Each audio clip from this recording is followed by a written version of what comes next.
తమిళనాడు రాజకీయ ఉనికిపై సరికొత్త చరిత్ర ఆవిష్కృతమైంది. వెండితెరపై దళపతిగా కోట్లాది మంది హృదయాలను గెలుచుకున్న నటుడు విజయ్ ఇప్పుడు రాజకీయ క్షేత్రంలోనూ తన సత్తా చాటారు.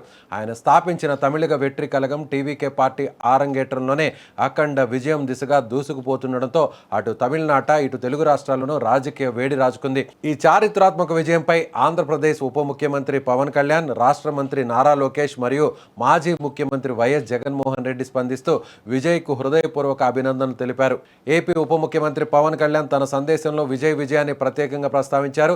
తమిళనాడు ప్రజలు ఈసారి మార్పును బలంగా కోరుకున్నారని, దానికి ఈ ఫలితాలే నిదర్శనమని ఆయన చెప్పుకొచ్చారు. పార్టీ స్థాపించిన అతి తక్కువ కాలంలోనే ఇంతటి ఘన విజయాన్ని అందుకోవడం సామాన్యమైన విషయం కాదని, విజయ్ నాయకత్వానికి ప్రజలు బ్రహ్మరథం పట్టారని కొనియాడారు. ప్రజాక్షేత్రంలో విజయ్ మరిన్ని విజయాలు అందుకోవాలని ఆయన ఆకాంక్షించారు. మరోవైపు రాష్ట్ర మంత్రి నారా లోకేష్ ఎక్స్ వేదికగా స్పందిస్తూ విజయ్ రాజకీయ ఆరంగేట్రం ఒక అద్భుతమని అభివర్ణించారు.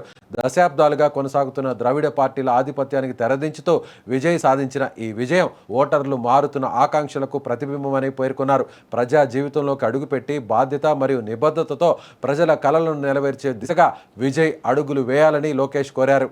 వైఎస్ఆర్ కాంగ్రెస్ పార్టీ అధినేత వైఎస్ జగన్మోహన్ రెడ్డి సైతం విజయ్ను అభినందనలు, నా ప్రియ సోదరుడు అంటూ ఆత్మీయంగా పలకరించారు. తొలి ప్రయత్నంలోనే టీవీకి అతిపెద్ద శక్తిగా అవతరించడం పట్ల ఆయన హర్షం వ్యక్తం చేశారు. ప్రజలకు సేవ చేయాలనే లక్ష్యంతో విజయ్ ఒక కొత్త అధ్యాయాన్ని ప్రారంభిస్తున్నారని, దేవుడు ఆయనకు ఎల్లప్పుడూ తోడుగా ఉంటాడని జగన్ ఆకాంక్షించారు.